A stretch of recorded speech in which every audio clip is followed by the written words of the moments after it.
શિયાળો આવે એટલે ચટણી, સલાડ, સંભારા, ઇન્સ્ટન્ટ રાયતા, અચાર આ બધું પ્રમાણ વધી જતું હોય છે, કારણ કે વેજીટેબલ્સ જ એટલું સરસ આવે છે ને બધું ફ્રેશ, અને શિયાળામાં આ બધી વસ્તુ ભરપૂર પ્રમાણમાં ખાવી જોઈએ.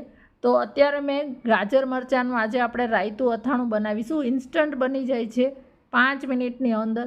તો અત્યારે મેં ગાજરને ધોઈ લીધા છે અને આ રીતે નેપકિનથી એને સરસ એકદમ કોરા સાફ કરી અને લૂછી નાખવાના છે.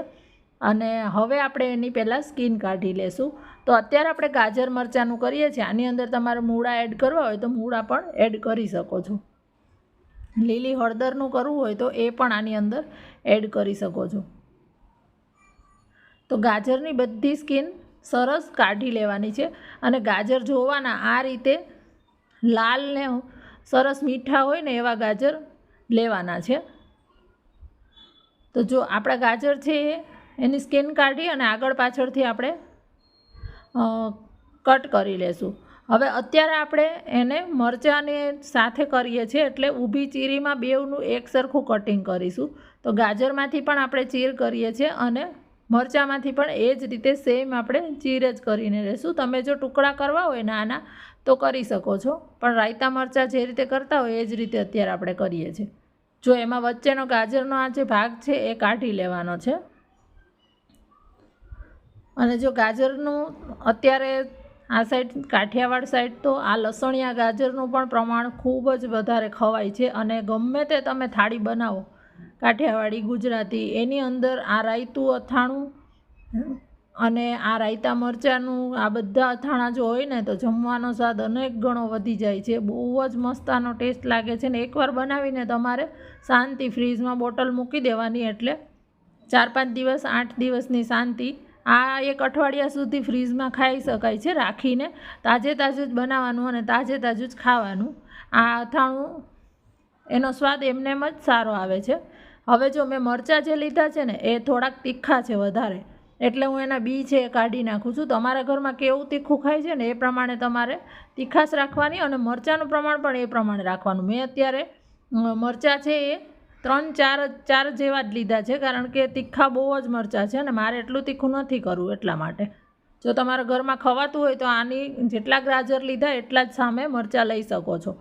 હવે આપણે એક મિક્સિંગ બાઉલની અંદર આ લઈ લેશું ગાજર અને મરચાંને.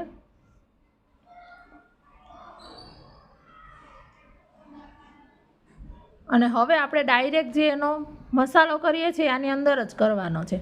આનો કોઈ વઘાર કે કરવાની જરૂર નથી. તો અત્યારે મેં 1/4 ચમચી જેટલું મીઠું લીધું છે. મીઠું થોડુંક ચડિયાતું રાખવાનું હંમેશા અથાણામાં ને એમ. 1/2 ચમચી આપણે હળદર પાવડર લઈએ છીએ. ત્યાર પછી આ મેં રાઈના તૈયાર કુરિયા જે આવે છે એ લીધા છે અને 2 ચમચી રાઈના કુરિયા લેવાના છે. અને રાઈના કુરિયા છે એ ફ્રેશ જ તાજા જે હોય એ જ લેવાના. બને ત્યાં સુધી બહુ જૂના હોય તો એ નહીં લેવાના. આ વસ્તુ કોઈ પણ અથાણો બનાવવું ત્યારે ધ્યાન રાખવાનું. હવે એની અંદર 2 ચમચી કાચું તેલ લેવાનું છે. તમે કોઈ પણ તેલ ખાતા હોય કે સિંગ તેલ કે લઈ શકો છો. કોઈ પણ બીજું સનફ્લાવર ઓઇલ કે જે ખાતા હોય એ તેલ આની અંદર 2 ચમચી લેવાનું છે અને આને મિક્સ કરવાનું છે. હવે જો અત્યારે આ જે તેલ મસાલો બધું છે ને એક સરખું ગાજર મરચાં પર ચોંટી જવું જોઈએ. જો તમને અહીંયા એવું લાગે કે બરાબર હજી કોરું છે તો થોડું તેલ વધારે એડ કરી શકો છો.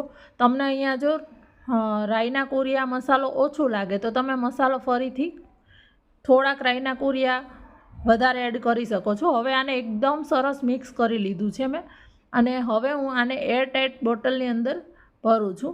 આની અંદર આપણે લીંબુ નથી એડ કરેલું, ઘણા કરતા હોય છે, પણ જો લીંબુવાળું ના ખાવું હોય તો એ લોકો માટે આ મેં કરેલું છે. જો તમારે લીંબુ આમાં એડ કરવું હોય તો કરી શકો છો, પણ ના કરો તો પણ ચાલશે. હવે એરટાઇટ કાચની કોઈ કોરી બોટલની અંદર આને ભરી અને ફ્રીજની અંદર આને સ્ટોર કરવાનું, બહાર નહીં રાખવાનું. આ જે બનાવ્યું છે ને અત્યારે જ આ ખાવાના ઉપયોગમાં લઈ શકાય છે. એટલું ટેસ્ટી આ આપણું રાયતું ગાજર મરચાંનું અથાણું તૈયાર થઈ ગયું છે. તમે આ રીતે શિયાળામાં બનાવો છો મને કોમેન્ટમાં જરૂરથી કહેજો. અને જો તમે યુટ્યુબમાં જોતા હોય અને ચેનલ હજી સુધી સબસ્ક્રાઈબ ના કરી હોય તો પ્લીઝ ફ્રેન્ડ સબસ્ક્રાઈબ કરી દેજો અને જો ફેસબુકમાં જોતા હોય અને પેજને હજી સુધી ફોલો ના કર્યું હોય તો પેજને ફોલો પણ કરી દેજો. આવી જ વધારે નવી નવી હેલ્ધી રેસિપીઝ માટે